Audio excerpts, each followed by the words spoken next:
નમસ્કાર વિદ્યાર્થી મિત્રો, હું છું પ્રાધ્યાપક doctor Rekha M Gunjariya from MM Ghodasara મહિલા arts and commerce college Junagadh. આજે હું તમને ઝવેરચંદ મેઘાણીની નવલકથા વેવિશાળ એના સમગ્રલક્ષી મૂલ્યાંકનની વાત કરવા માટે આવી છું. તમે કોઈ પણ યુનિવર્સિટીના વિદ્યાર્થી હોવ, પણ જો તમારા અભ્યાસક્રમની અંદર વેવિશાળ નવલકથા ચાલતી હોય તો આ વિડીયો તમને ખૂબ જ ઉપયોગી થવાનો છે. આજના આ વિડીયોની બીજી ખૂબી એ છે કે આ એક જ પ્રશ્નનો જવાબ હું જ્યારે તમને સમજાવીશ ને ત્યારે આ નવલકથામાંથી એટલે કે આ પેપરમાંથી તમને પૂછાતા બીજા ઘણા બધા પ્રશ્નોના જવાબ પણ તમને આ સાથે મળી જવાના છીએ. તો મિત્રો, સ્ક્રીન ઉપર તમે જોઈ શકો છો એ પ્રમાણે આપણે વેવિશાળ નવલકથાનું સમગ્રલક્ષી મૂલ્યાંકન કરવાનું હોય ત્યારે જનરલી આપણા આ દેખાય છે એ પ્રમાણે આપણે 5-7 મુદ્દાથી એની ચર્ચા કરતા હોઈએ છીએ. તો પહેલો મુદ્દો છે પ્રાસ્તાવિક ભૂમિકાનો, જેમાં આપણે એમ કહી શકીએ એટલે કે કૃતિ અને કર્તા વિશે થોડુંક પ્રાઇમરી પરિચય આપતા આપણે એમ કહી શકીએ કે ઝવેરચંદ મેઘાણી ગુજરાતી સાહિત્યના ખૂબ જ લોકપ્રિય સર્જક છે. તેમની પાસેથી વિપુલ પ્રમાણમાં શિષ્ટ સાહિત્ય અને લોક સાહિત્ય મળે છે. ગાંધીજીએ તેમને રાષ્ટ્રીય શાયરનું બિરુદ પણ આપેલું છે. એમની પાસેથી 13 નવલકથા મળે છે અને વેવિશાળ એ એમની એક સામાજિક નવલકથા છે. તો આજે આપણે આ નીચેના મુદ્દાને ધ્યાનમાં રાખીને એનું સમગ્રલક્ષી મૂલ્યાંકન કરવાનો મારો હેતુ છે, જે નીચે મુજબ છે. બીજો મુદ્દો કથાવસ્તુ. બરાબર, પ્રાસ્તવિક ભૂમિકામાં જનરલી આપણે આવું લખી શકીએ. બીજો મુદ્દો પ્રાસ્તાવિક ભૂમિકા પછીનો કથાવસ્તુ. વેવિશાળ નવલકથા એક સામાજિક પ્રશ્નને ચર્ચતી નવલકથા હોવાથી એને સામાજિક નવલકથાના પ્રકારમાં મૂકી શકાય. આ નવલકથાના નાયક નાયિકા સુશીલા અને સુખલાલ છે, જેનું સગપણ બચપણમાં થઈ ગયું હોય છે. આ સગપણ થયું હશે ને ત્યારે બંને કુટુંબની આર્થિક અને સામાજિક સ્થિતિ સરખી હતી, પરંતુ સમય જતાં સુશીલાનું કુટુંબ મુંબઈ જેવા મહાનગરમાં જઈ કાપડનો વ્યવસાય કરીને ખૂબ ધન દોલત કમાય છે અને પ્રતિષ્ઠા પણ કમાય છે. બીજી બાજુ સુખલાલના પરિવારની આર્થિક સ્થિતિ નબળી હતી અને પોતાની માતાની માંદગીને કારણે એ આર્થિક પરિસ્થિતિ વધુ ને વધુ નબળી બને છે. આ રીતે બંને કુટુંબો વચ્ચેનું આર્થિક સ્તર અને સામાજિક સ્તર બદલાયું, પરિણામે અસમાનતા ઊભી થઈ. હવે આ સગપણ રાખવું કે કેમ એ પ્રશ્ન નવલકથાના કેન્દ્રમાં બન્યો. બંને ઘરમાં તો નહીં, પણ સુશીલાના ઘરમાં જ આ પ્રશ્ન ઊભો થયો કે આપણે આટલી બધી સામાજિક અને આર્થિક સ્થિતિ ઊંચી વહી ગઈ છે, તો હવે સુખલાલ સાથે સુશીલાને પરણાવી કે કેમ? આ મુદ્દે ઘરમાં ભાભુ અને સુશીલા આ સગપણ રાખવા ઈચ્છે છે અને ચંપક શેઠ એની વિરુદ્ધમાં જઈ એટલે કે સુખલાલ સાથેનું સગપણ તોડી અને વિજયચંદ્ર સાથે સુશીલાને પરણાવવા માંગે છે. એવો સંઘર્ષ ઊભો થયો અને એમાંથી જ અનેક પ્રકારની ઘટનાઓ અને પ્રસંગો બને છે. પતિની વિરુદ્ધમાં જઈ અને સુશીલાના ભાભુ છે એ સુશીલાને સહકાર આપે છે અને અંતમાં તો પતિની તો વિરુદ્ધમાં જઈ અને સમાજની વિરુદ્ધમાં જઈ અને ભાભુ સુશીલાને સાથ આપે છે અને આ સગપણ એની સાથે કરાવે છે. નવલકથાના અંતમાં ભાભુની જીત થાય છે અને સુશીલાનું સગપણ સુખલાલ સાથે થઈ જાય છે. વેવિશાળ નવલકથાની શરૂઆત થાય છે આ સગપણ રાખવું કે કેમ ત્યાંથી, અને વેવિશાળ નવલકથાનો અંત પણ આ વેવિશાળના પ્રશ્નથી જ પૂરો થાય છે.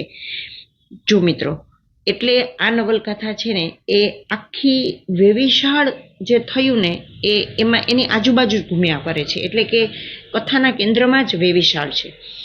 જો કેટલાક વિવેચકો એમ કે છે કે આ મર્યાદા રૂપે કે આ નવલકથાનો કાર્યવેગ ઝડપથી અનુભવાતો નથી, કથા ધીમી ગતિએ ચાલે છે, વેવિશાળની કથા પાતળા પોતની કથા લાગે છે.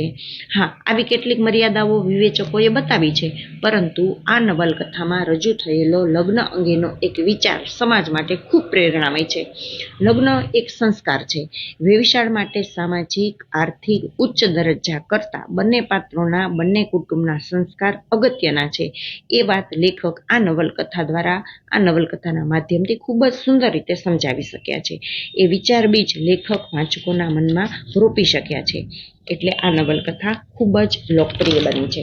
તો આ હતું વેવિશાળ નવલકથાનું કથાવસ્તુ. હવે આપણે ત્રીજો મુદ્દો જોઈએ, એટલે કે પાત્ર ચિત્રણ. પાત્ર ચિત્રણને પાત્રાલેખન પણ કહી શકો અને ચરિત્ર ચિત્રણ પણ કહી શકો. પ્રસ્તુત નવલકથાની નાયિકા, જો પાત્રોની વાત કરીને તો આની નાયિકા છે સુશીલા. એ સમજુ, સ્નેહાળ અને માનવ પારખું છે. બીજું પાત્ર છે ભાભુ. જે શાંત, પીઢ, સ્નેહાળ અને હંમેશા સત્યના પક્ષે ઊભા રહેનારા સ્પષ્ટ વક્તા છે. સુશીલાની માતા પતિ ઉપર જમાદારી કરનારી અને શહેરમાં જઈ શહેરના રંગે રંગાઈ જનારી સ્ત્રી છે. સુખલાલની માતા ગરીબડી, ખૂબ પ્રેમાળ તથા લાચારમાં છે. નર્સ લીના પુત્ર ગુમાવ્યા પછી સુખલાલમાં પોતાના પુત્રને જોતી દયાવાન સ્ત્રી છે. ચંપક શેઠ રૂપિયાવાળા થઈ જતા અભિમાન કરનાર અને પ્રતિષ્ઠાનો ભૂખ્યો માણસ છે. સુશીલાના પિતા નાના શેઠ ગભરું, પત્નીથી દબાયેલા પણ સંસ્કારને મહત્વ આપનારા છે. સુખલાલના પિતા દીપચંદ શેઠ ધીરજવાળા, સહનશીલ અને સરળ માણસ છે. ખુશાલ દુનિયાને ઘોડીને પી જનારો એટલો એ ચાલાક માણસ છે. સુખલાલ વજ્ર જેવો કઠણ અને કમળ જેવા કોમળ હૃદયનો છે. વિજયચંદ્ર લુચ્ચો અને છેતરપિંડી કરનારો છે. તો મિત્રો, આ બધા જ પાત્રો વિશે મેં તમને એક એક વાક્ય જ કીધું છે કે બે વાક્ય જ કીધા છે, પણ છતાંય તમામ પાત્રો વિશે ટૂંકમાં અને ખૂબ જ એનો પરિચય સરસ રીતે મળી જાય ને એવી વાત કરી છે. આ મુખ્ય પાત્ર હોય કે ગૌણ પાત્ર હોય, વેવિશાળની પાત્ર સૃષ્ટિ નાનકડી છતાંય પ્રભાવશાળી છે. લેખકની કલમે આલેખાયેલા આ પાત્રો આપણી સામે એનું પોતાનું આખું વિશ્વ લઈને આવે છે ને એવી રીતે લેખકે આ પાત્રોને ચિતર્યા છે ને કે આપણી સામે જ એ ખડા થઈ જાય છે. બરાબર, આપણી નજર સામે એ દરેક પાત્ર ખડું થઈ જાય એટલું સુંદર મજાનું ચરિત્ર ચિત્રણ લેખકે આ નવલકથામાં કર્યું છે. આમ વેવિશાળની પાત્ર સૃષ્ટિ સજીવ અને જીવંત છે. જો તમને નવલકથામાંથી પાત્રાલેખનનો મુદ્દો એમ પૂછાય પરીક્ષામાં કે વેવિશાળ નવલકથાની પાત્ર સૃષ્ટિ વિશે વિગતે લખો, તો તમારા બધા જ પાત્રો વિશે મેં જે હમણાં એક બે વાક્ય લખ્યા છે એના વિશે તમારે થોડું વિસ્તૃત રીતે લખવાનું થાય. બરાબર છે. હવે આપણે ચોથો મુદ્દો લઈએ, ભાષા શૈલી અને સંવાદ. વેવિશાળ નવલકથામાં સૌરાષ્ટ્રની લોકબોલીનો લહેકો સંભળાય છે અને એટલે આ નવલકથામાં તળપદા વાતાવરણની જાણે કે જમાવટ થઈ ગઈ છે. મેઘાણી ખુદ સોરઠી સાહિત્યકાર છે એટલે આ નવલકથામાં સ્વાભાવિક છે સોરઠની તળપદી બોલીનો સફળ પ્રયોગ થયો છે. સૌરાષ્ટ્રની બોલીના સ્વાભાવિક લહેકા આ નવલકથામાંથી સાંભળવા મળે જ છે. ખુશાલ, ભાભુ, દીપા શેઠ આના ઉદાહરણ છે જ. મેઘાણીની કથન શૈલી બુલંદ અને બળકટ છે એનો અનુભવ આ નવલકથાના પાને પાને થાય છે. મેઘાણી પત્રકાર પણ હતા એટલે એમાં એની શૈલી છે ને એ વધુ ભપકાદાર છે, પ્રભાવક પણ છે અને નાટ્યાત્મક પણ છે. કોઈ પણ ઘટના કે કોઈ પણ પ્રસંગમાં પાત્રોચિત સંવાદોમાં એમની આ પ્રભાવક શૈલીનો અનુભવ થયા વગર રહેતો નથી. પછી સુશીલા સુખલાલના સંવાદ હોય કે સુખલાલના મોટા શેઠ અને ખુશાલ સાથેના સંવાદ હોય, આ સંવાદો કથા વસ્તુને આગળ લઈ જાય છે અને પાત્રોનો પરિચય કરાવનારા છે.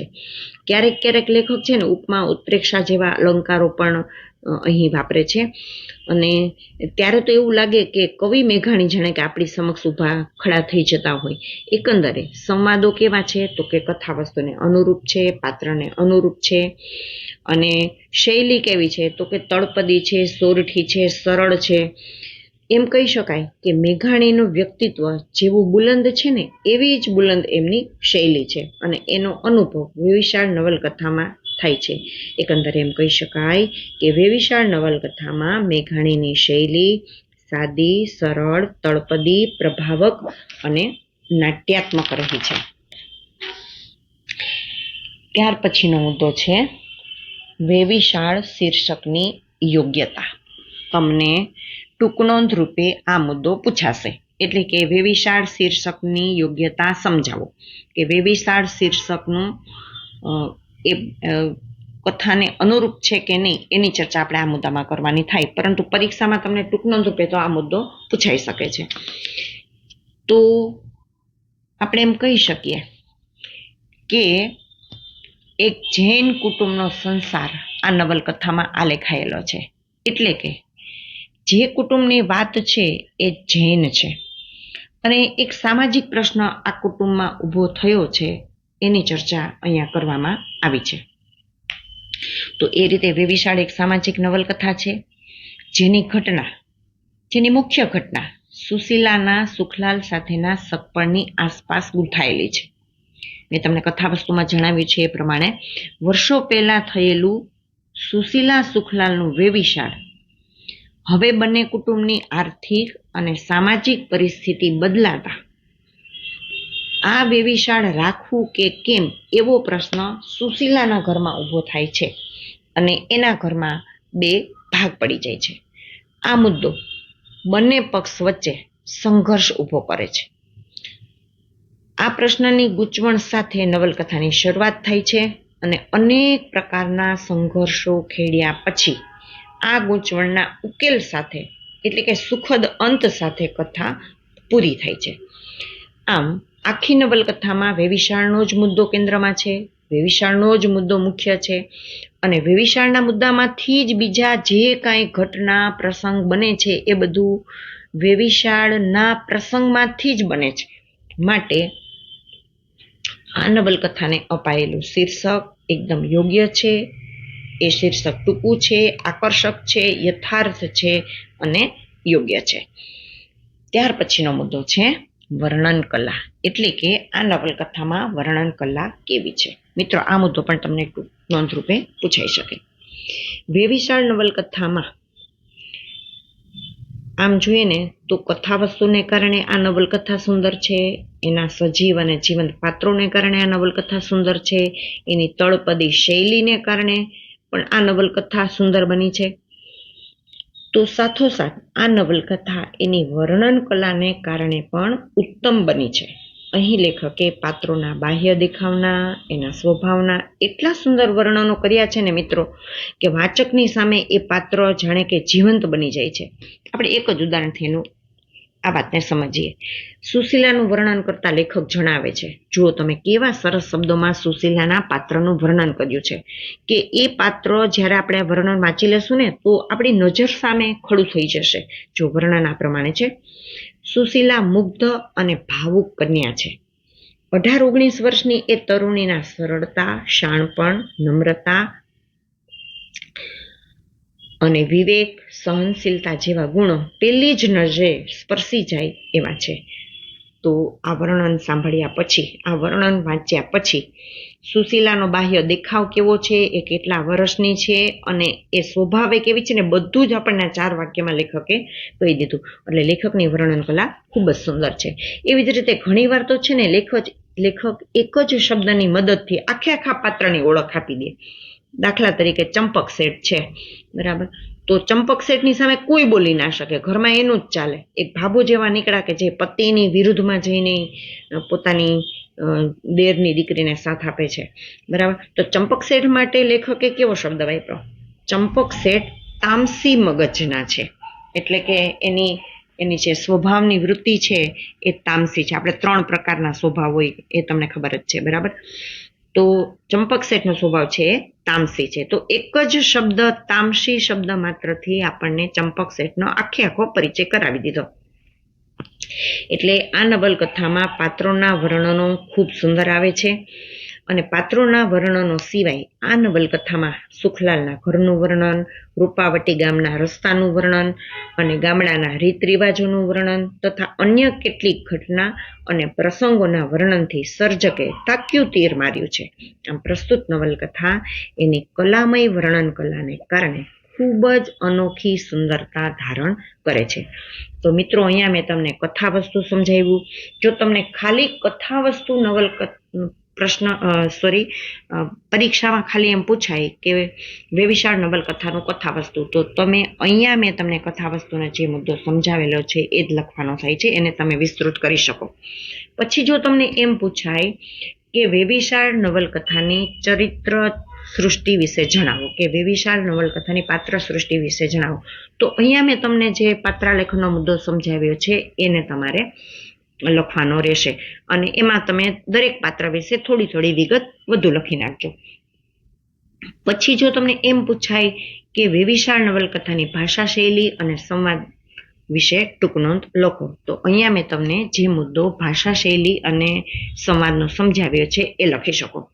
વેવિશાળ શીર્ષકની યોગ્યતા આવી જો તમને ટૂંક નોંધ પૂછાય તો એ મુદ્દો પણ મેં તમને સરસ રીતે સમજાવ્યો છે. અને પછી વર્ણન કલાનો મુદ્દો પણ મેં એ જ રીતે સમજાવ્યો છે. મારું કહેવાનું ખાલી એટલું જ છે કે જો તમને સમગ્રલક્ષી મૂલ્યાંકનનો પ્રશ્ન પૂછાય તો આ બધા જ મુદ્દા તમારે લખવાના હોય. અને પ્રસ્તાવના અને સમાપન સિવાયના બીજા જે કેટલાક મુદ્દા આની અંદર મેં મૂક્યા છે એ બધા જ તમને ટૂંક નોંધ રૂપે પૂછાશે. માટે દરેક મુદ્દો છે એ સમજીને લખવાનો થાય. હવે સમાપનમાં આપણે એમ કહી શકીએ કે વેવિશાળ નવલકથા એક શુદ્ધ સામાજિક નવલકથા છે અને લગ્ન એ સોદો નથી પણ સંસ્કાર છે એવી મૂલ્યલક્ષી કથા વસ્તુ વેવિશાળનું છે. એની વસ્તુ સંકલના ઉત્તમ છે, એની પાત્ર સૃષ્ટિ જીવંત અને પ્રભાવશાળી છે, એની કથન શૈલી બુલંદ અને બળકટ છે, એનું શીર્ષક યોગ્ય અને યથાર્થ છે. આમ વેવિશાળ નવલકથા આદિથી અંત સુધી વાંચી શકાય એટલી આસ્વાદ્ય બની છે, ખૂબ લોકપ્રિય છે અને આજે પણ આ નવલકથા ખૂબ વંચાય છે. તો મિત્રો, મેં તમને વેવિશાળ નવલકથાનું સમગ્રલક્ષી મૂલ્યાંકન સમજાવ્યું છે. આ પ્રશ્ન ખૂબ અગત્યનો છે, વાર્ષિક પરીક્ષામાં 100% પૂછાવાનો જ છે અને એમાં જે બીજા મુદ્દાઓ છે એ પણ તમને ટૂંક નોંધ રૂપે પૂછાવાના જ છે. તો આ વસ્તુનું મહત્વ સમજી અને મારી વાતને તમે ગંભીર રીતે લેજો. તમે એક વખત આ વિડીયો સાંભળશો એટલે તમે આખી નવલકથા સમજી જ જવાના છે એની મને ખબર છે. મિત્રો, તમે કઈ કોલેજમાંથી આ વિડીયો સાંભળી રહ્યા છો એ પણ મને જણાવશો અને આ વસ્તુ તમને ઉપયોગી થઈ કે નથી થઈ એ પણ મને જણાવશો. આપના સૂચનો પણ જણાવશો. તો ચાલો મળીએ નવા વિષય સાથે નવા વિડીયોમાં અને ત્યાં સુધી આપ સૌને મારા હાર્દિક નમસ્કાર.